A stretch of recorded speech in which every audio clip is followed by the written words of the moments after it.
Although I praise Fear and Hunger for being super unnerving and messed up with, well, everything that goes on in the game, one thing that I, and many other players, have a bit of a disdain for is the RNG mechanics. Things like having a 5% chance to miss, having a 50-50 chance on you getting killed, violated, fail to find good loot, or fail to find anything off a bookshelf or weapons table, or even having to coin flip for trying to save the game at a non-safe bed, which may be a massive turnoff for a lot of vanilla players. However, what if there was even more RNG involved in every fight? What if instead of a 5% chance to miss, it was 75? Would it be possible to defeat the God of Fear and Hunger with the worst weapon in Fear and Hunger 1 and maybe 2? Would you be able to beat Fear and Hunger using only the War Scythe? This challenge will not be the focus of today's video. April Fools! Now sit down! I'm gonna tell you about my struggles. Sorry for not having a cheerful topic for this April Fool's video. I've had other plans for a video to upload for April Fools, but I had no motivation to edit, write scripts, and record myself reading such scripts, like I am right now. Get gameplay footage, or even something as simple as enjoy the fucking day. And I felt it would be a good idea to get all of this off my chest somewhere, so I figured why not just do a bloody video. The main focus is gonna be on my lack of motivation, and I'm gonna bring up things that have happened to me both personally and online, which have definitely contributed towards it. Some of them caused by people, which I'll not name names for some of them for their privacy, except for one, which I'll get to a bit later. And some of them are just day-to-day stuff which I've been dealing with for the past, year or so. So yeah. Anyway, I guess I'll get into it with the first thing I've been struggling with for a year now, which is struggling to find a job. Struggling to find a job. Now, I can't tell you how impossible it feels to me to get a job nowadays. The last time I've been employed was a year ago, which was like a temporary 3-day job of collecting trash at a race. And the job before that was me getting into retail when I was 18, which I quitted when I turned 19 because they purposely gave me way less hours because I got larger pay for being older. I'm 20 now, about to turn 21 in May, and I've been searching for a job for an entire year now. Every job application I hand out either gets ignored, gets rejected, or if I'm lucky, leads to a job interview, which will only lead to me getting rejected afterwards. I remember this one day last year. I've been so desperate for any type of work that I applied to 2 McDonald's in my town who were seeking workers, along with a few other jobs. And I ended up getting 2 job interviews that day at those 2 same McDonald's. Now yeah, McDonald's is a entry-level job, meaning basically anyone should be able to get into it, no problem. And I got rejected by both of them, after doing pretty well in, or I suppose is pretty well in McDonald's job interviews. Both of those damn interviews for McDonald's, which I have a feeling is a very low bar for job interviews. How the hell am I supposed to start a career if I can't even get a job flipping burgers or anything at fucking McDonald's? I know I'm not the only one either. This is a problem lots of other people deal with. Even people with university degrees or those who went to college. It's not that I'm lazy either. I want to work. I want to save up enough money so I can move out at the end of the year, rent my own place, begin living on my own and achieve my dreams. But I cannot do that if I can't get a single goddamn job that lasts more than a year at the very least. This struggle is actually what made me want to improve my video content for the better, and maybe actually try with those 2 Fear and Hunger videos, and all the Fear and Hunger videos I'll make in the future, in hopes of making a YouTube career, which I mean, one of them popped off, and I had the motivation and drive to upload another video to capitalize on the blessings from YouTube, but that very quickly got snuffed out by another thing which I'll bring up later in the video. Honestly, at this point, part of me is tempted to go down the dark side and start making those brain rot YouTube short edits or AI reading Reddit or 4chan short stories. since I'd probably have a better chance at making a career out of soulless slop store content than the content that I make here. But you see, I am not soulless. I have a fucking soul. I have a love and passion for making this content. Even if this channel does stop making money and I start taking it more seriously as a job, I want to at least enjoy and have the focus of the content be on said passion for what I do.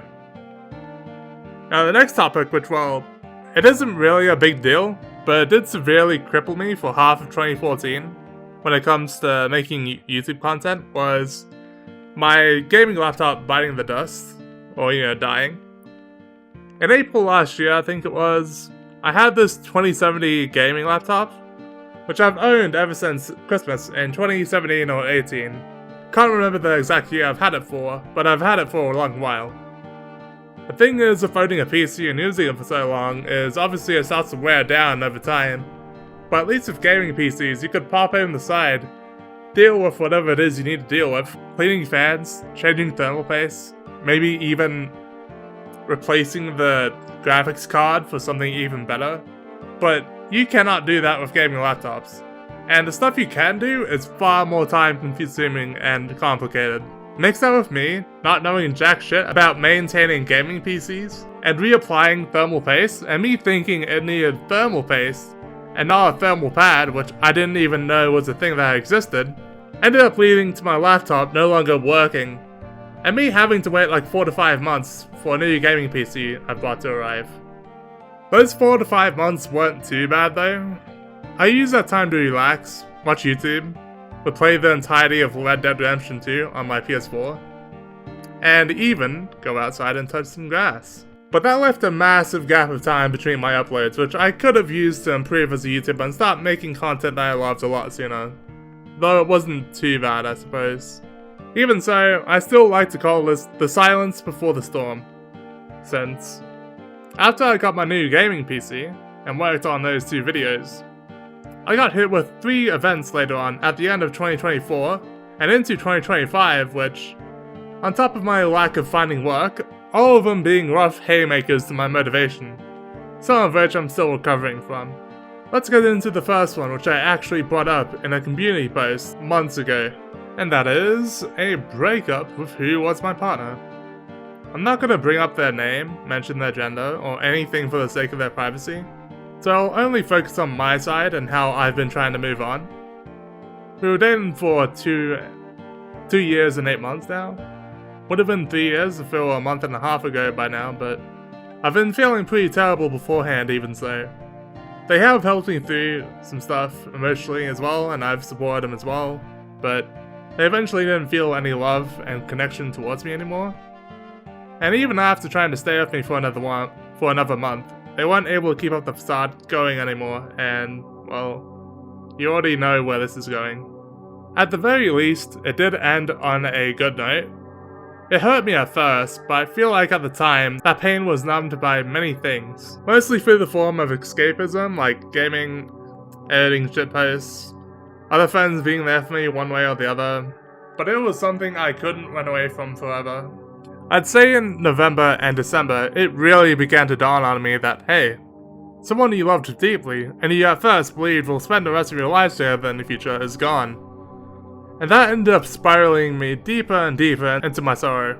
You could even say that this led me to a downward spiral. I get it, employment reference, yeah, whatever, I'll kill myself. I've definitely felt even worse later on, especially in February. But with the help of friends, other people I've talked to, and distancing myself from my ex, I feel like I've somewhat healed, which is a good thing. This was just the first major thing, though, that happened. The second would be in November, which, before I say, slight warning, I'm going to talk about politics, was the re-election of Donald Trump.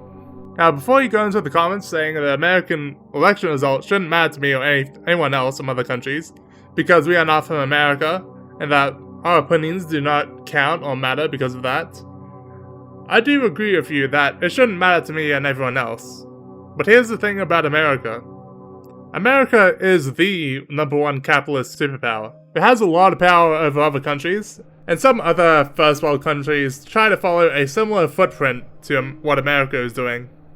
It should be a good thing, but With Trump in office, America's politics has been turned into a complete clown show. And I'd say it's even worse than his first election, despite the fact that it's only been a few months into it. Trump is making America turn on its allies, and its own neighbors too. Supporting Russia in the Russia-Ukraine war, despite Russia being the aggressor. He's currently letting Elon cuck him for power as well, which even most Trump supporters were extremely hostile and negative towards. And they've placed a system in their government to ensure the rich get richer, while the middle class and people in poverty earn less and get less jobs. It's already bad enough that he is in office in America, since I've got a lot of friends in America who have to suffer through 4 years of this crap. Some of them being transgender as well, who can't even identify as transgender publicly since he wrote a proclamation that makes trans people not be recognized as normal people. And also makes it so that trans people can't leave the country if they identify as a female on their passport. So that's also a pretty terrible thing. But yeah, even so, that's another thing as well. He gets every single conservative to focus their hatred on the minorities and the LGBT people to distract them from the fact that he's screwing over their country and them more and more. But we are straying a bit too far about why I'm actually talking about him right now. The reason why Trump getting into office is so troubling for me is that, well, for me and for other countries, is that the right-wing parties from other countries may try and do the same crap he's pulling. In fact, in Australia, the Liberal Party is trying to get this egg with glasses as the next Prime Minister, solely so he and the richest woman in Australia can form their very own version of Doge. This is a very real threat that my country might be facing in the future, especially because a lot of Australians tend not to look too far into our own politics, and tend to vote whoever, and a majority of them tend to vote Liberal. And if Australia gets those people to lead our countries, they'll start throwing the same oppressing laws and bullcrap onto us, making it harder to get a job than it already is, probably even getting rid of free stuff like healthcare, and making us the enemies of the world, along with Russia and Trump. Anyway, let's get to the final thing, which is also something that messed me up. Upon realizing this is something to do with another friend I've known for 2 years. A friend who has done something terrible, therefore I will say his name and show you who he is. And I'll explain a bit about him and what he has done. Think of it as like a diet exposed video, I suppose. Probably would be more fitting to save this topic for a full-fledged video, but it doesn't have a mountain of evidence outside of a few screenshots, as other degenerates who get exposed to, so I feel like it's fitting to talk about this right here and now. This is Shadow. He is a 24-year-old though, who I have known since November 2022, and in late February, he was in a poly relationship with an 18-year-old and a 17-year-old. I've also caught and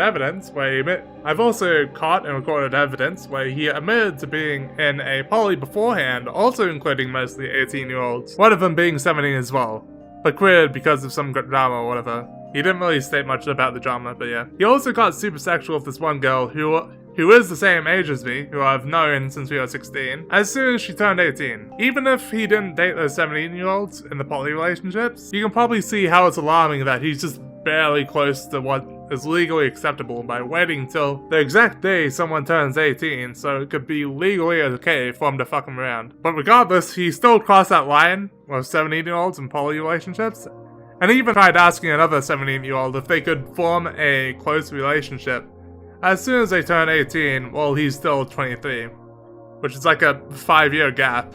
Unrelated to all this as well, he's also a Trump supporter, which is very ironic if you remember a specific close friend Trump used to have in the past. Finding out he was a nonce, especially of how long I and many other people have known him, was pretty terrible. It was pretty disturbing too, considering the amount of people he had around him who were teenagers. He did try to say that he always believed it was okay as long as they were 18, which, well, I see it as him playing stupid to slither out of it, but the jig was up as soon as I saw this screenshot.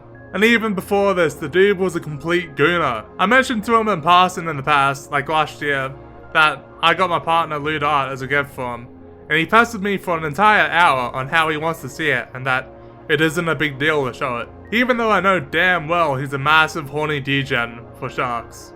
Oh yeah, my ex has a shark center. Only thing I'll mention about him, I guess. But yeah, finding that out about Shadow really messed me up a lot. And I think that's all. There isn't really much else for me to talk about. I was tempted to bring up other things as well, like my childhood, my family life, and other degenerate friends I've had to deal with for years, but I feel like I've already dumped more than enough negativity into this video for April 1st, assuming I even get this out or during April 1st. Oh yeah, I forgot as well. I was gonna work on a more lighthearted video for April Fools, saying I'll do a War Scythe challenge only for it to cut to a Helldivers 2 gas only challenge, or a Battlefield 1 Calibri only challenge, but I didn't have enough time or motivation to do it for April Fools. If you watched this far, thank you a lot for watching. I have completed the War Scythe challenge for those who are interested. Once this video gets out, I'm hoping to work on editing it this month, but we'll see what happens. Take care, and have a good day, evening, or night.